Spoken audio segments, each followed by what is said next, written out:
Greetings everyone, welcome to our channel. இதுவரைக்கும் நம்ம சேனலை சப்ஸ்கிரைப் பண்ணாதவங்க ப்ளீஸ் சப்ஸ்கிரைப் பண்ணுங்கள். இந்த வீடியோவில் 9th standard English prose 2 I can't climb trees anymore இருக்கு இல்லையா, அந்த யூனிட்டோட பேராகிராஃப் கொஸ்டின் பார்க்கலாம். பேஜ் 34 இருக்குது.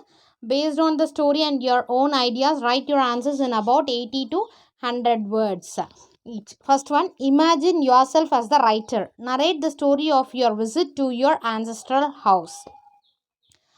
அதாவது உங்களை நீங்கள் ரைட்டராக வந்து இமேஜின் பண்ணிக்கிட்டு இந்த ஸ்டோரியை, அதாவது உங்களோட ஆன்சஸ்ட்ரல் ஹவுஸ்க்கு விசிட் பண்ணிங்கன்னா அதை பற்றி எழுத சொல்லியிருக்காங்க. One day I went to my ancestral house. When I was young it was owned by my grandmother. Before 10 years it was sold. After that I didn't get chance to visit. It had been changed a lot. While we used there was no fence. Now a fence was raised. அதாவது நான் சின்ன பிள்ளையாக இருக்கும் போது அந்த grand mother வந்து என்னோட பாட்டி வீடு இருந்தது. ஒரு 10 வருஷத்துக்கு முன்னாடி அதை விற்றுட்டாங்க. அதுக்கு அடுத்தது எனக்கு ஒரு சான்ஸ் கிடச்சிது போய் பார்க்குறதுக்கு. அப்போ நிறைய மாற்றம் இருக்குது. It has been changed a lot. என்னென்னா அவங்க யூஸ் பண்ணும் போது சுற்றிலும் காம்பவுண்ட் எல்லாம் இல்லை. Now a fence was raised. The house was painted in green. இப்போ வந்து அந்த ஹவுஸ் வந்து க்ரீன் கலரில் பெயிண்ட் இருக்குது. They constructed the upstairs. இன்னும் மாடியிலையும் கட்டியிருக்காங்க. The only thing remained there was the trees around the house. ஒரே விஷயம் அங்கே என்ன இருக்குது அப்படின்னா அதை சுற்றிலும் இருக்க மரங்கள் அப்படியே இருக்குது.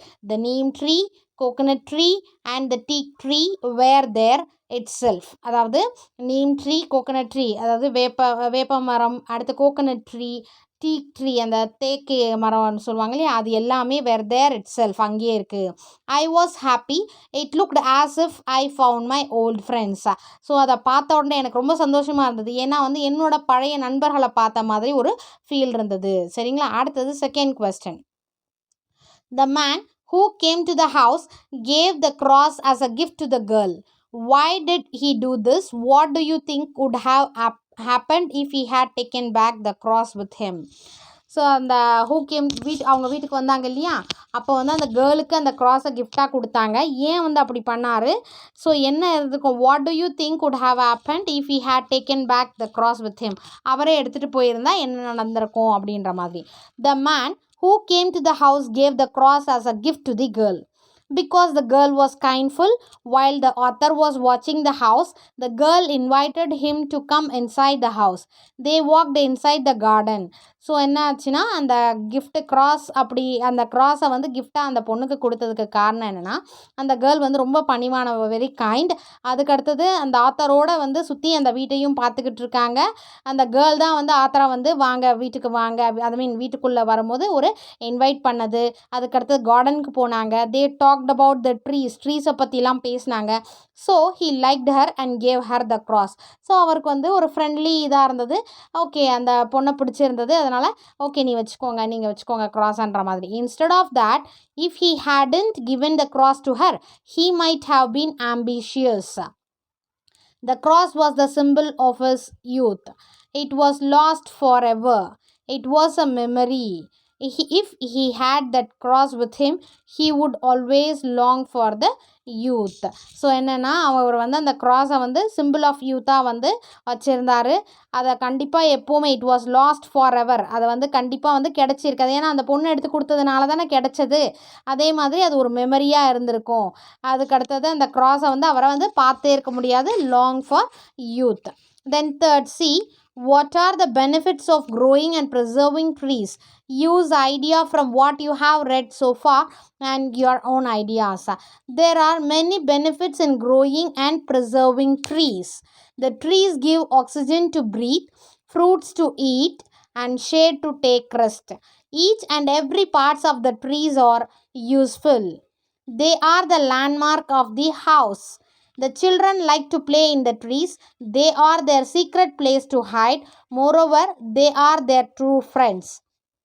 நிறைய பெனிஃபிட்ஸ் இருக்குது க்ரோ பண்ணுறதோ இல்லை ப்ரிசர்விங் ட்ரீஸோ. ஏன்னா அது நமக்கு வந்து ஆக்சிஜனை கொடுக்குது, ஃப்ரூட்ஸ் தருது, அதுக்கடுத்து நிழல் தருது.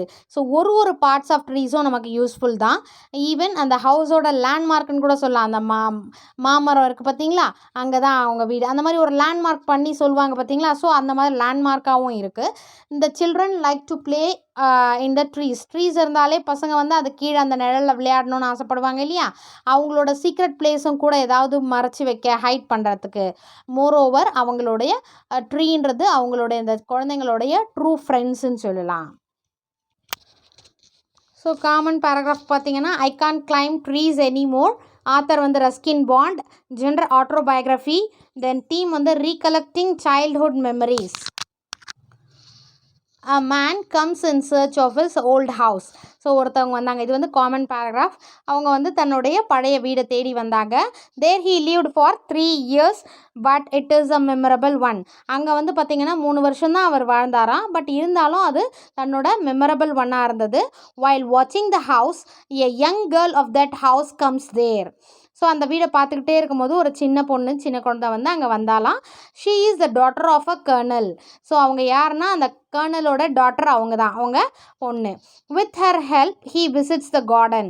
அந்த பொண்ணோட உதவியாக, அந்த யங் கேர்ளோட உதவியாக அங்கே இருக்கிற கார்டனை அவர் விசிட் பண்ணார். He remembers his grandparents and a jack tree.